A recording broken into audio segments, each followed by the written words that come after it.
Good afternoon, everyone. I think the first thing when I came to know that I'll be speaking over here is that I was actually cursing my stars because I know nothing about economics. Um, I'm a science student, so I'll introduce myself. So you all know my name. I'm Manushi, and I come from a family of doctors, and I'm studying to be a doctor as well.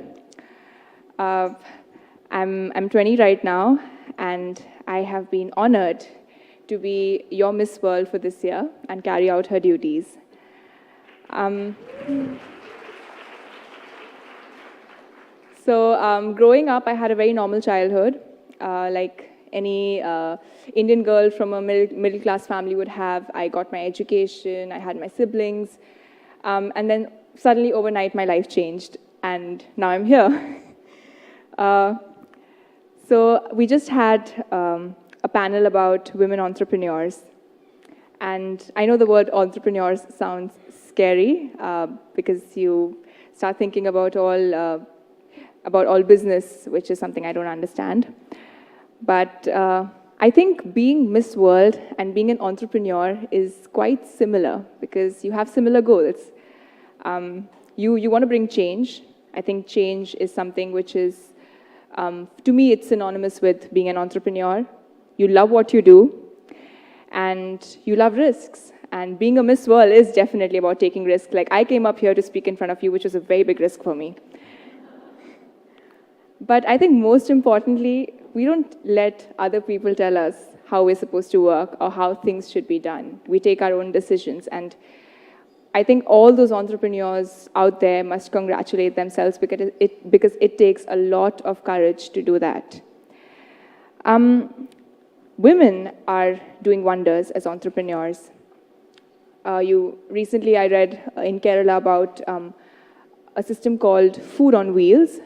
It was providing employment to women, so they would provide tiffins and nutritious food to people who wanted to work. But out of all these wonderful entrepreneurs, I think one such wonderful woman is my mother. It's not hidden from the world how much obsessed I am with her. We all are with our mothers. But I believe that all mothers are entrepreneurs. And I did look up, I'll be very honest, I looked up the definition of an entrepreneur on Google. we have the head of Google here, right? So, just on stage. So I looked it up on Google, and I realized that being a mother is very similar to being an entrepreneur because you set up a system, which is a family, and you invest, you take risks, and you actually have the most important job of rearing up the future of not your family or not of an individual, but of the entire world. And that is a very tough and a very risky job to do. So for me, all mothers are entrepreneurs. On the Miss World stage, in my top 5 round, I remember when I didn't know what was happening that day. It just felt like another rehearsal to me. And the moment I reached to top 10, that is when I saw my parents, I saw my family in the crowd, because I was trying to spot them the whole while. And they were coming down to give an interview. And at that moment, I knew it. I knew I was going to do something great tonight.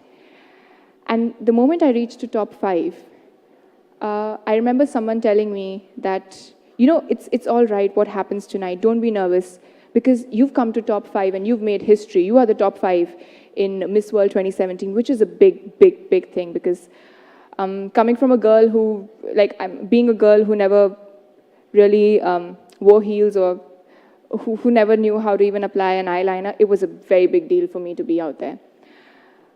But the moment I saw my parents and I saw how proud they were of me, I knew that even if I don't walk out with the crown, I knew I was going to be a winner tonight.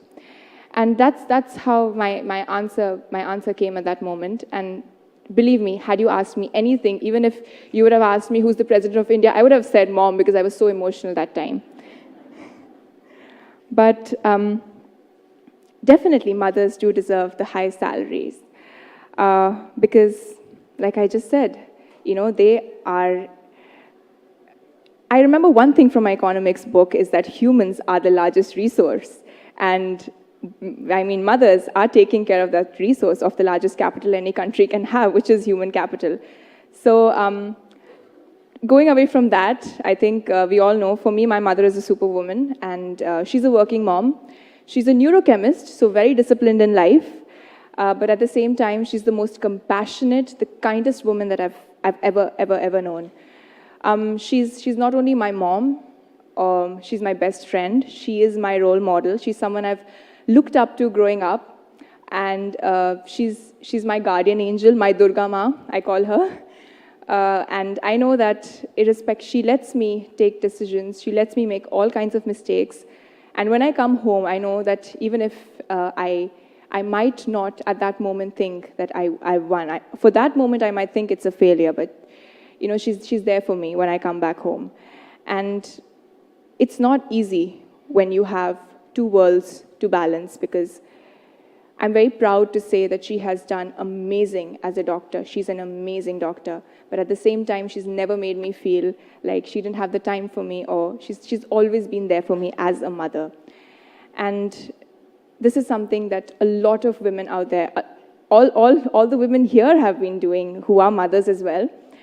And that is something that has always amazed me as a child. That, I mean, I don't know how you can balance two wonderful things so perfectly without even having a hint of worry on your face. Having said this, I think I feel that aren't women already the most powerful?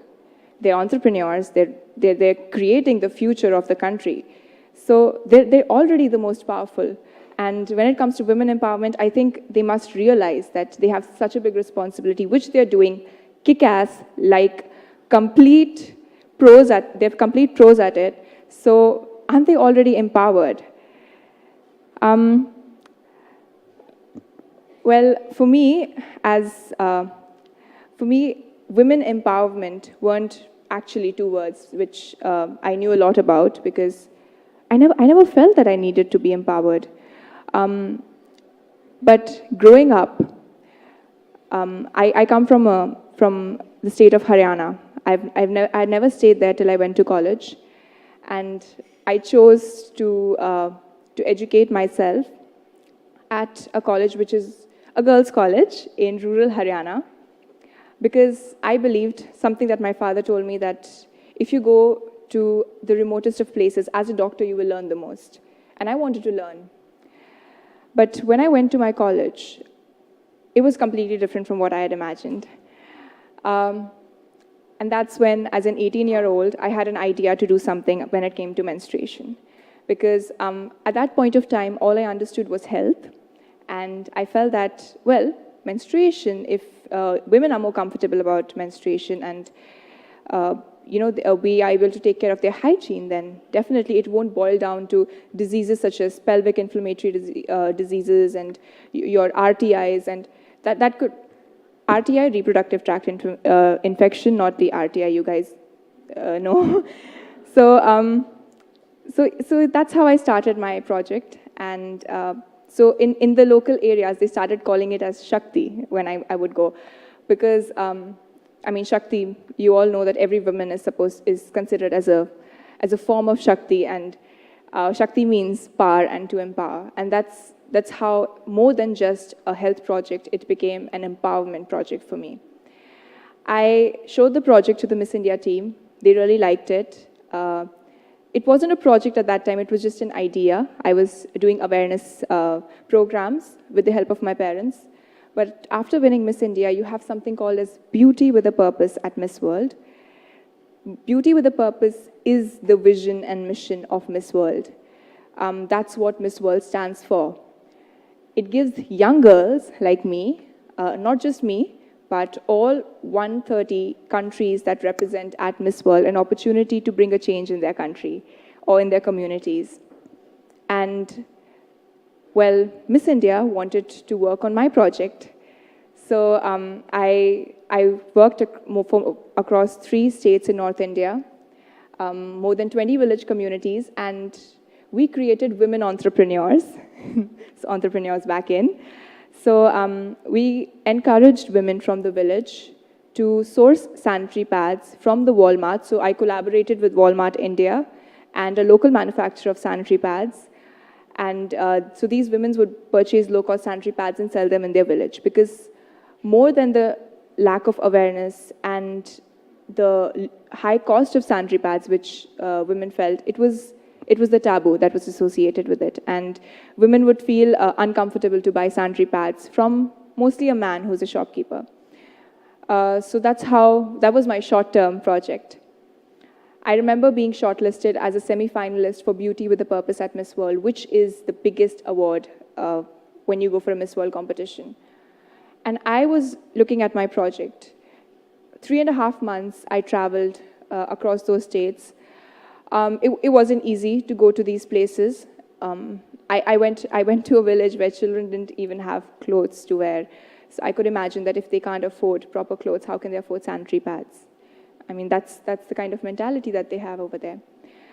And as a 20-year-old, to see so much, it just makes you want to do so much more, because I'm still growing, I'm still learning, I'm still in that stage where I'm figuring out what I truly want to do in life.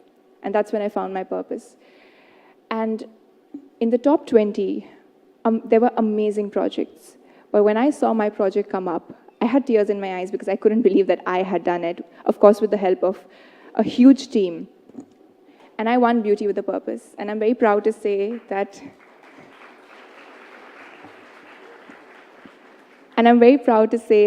I'm the first Miss World who also won Beauty with a Purpose.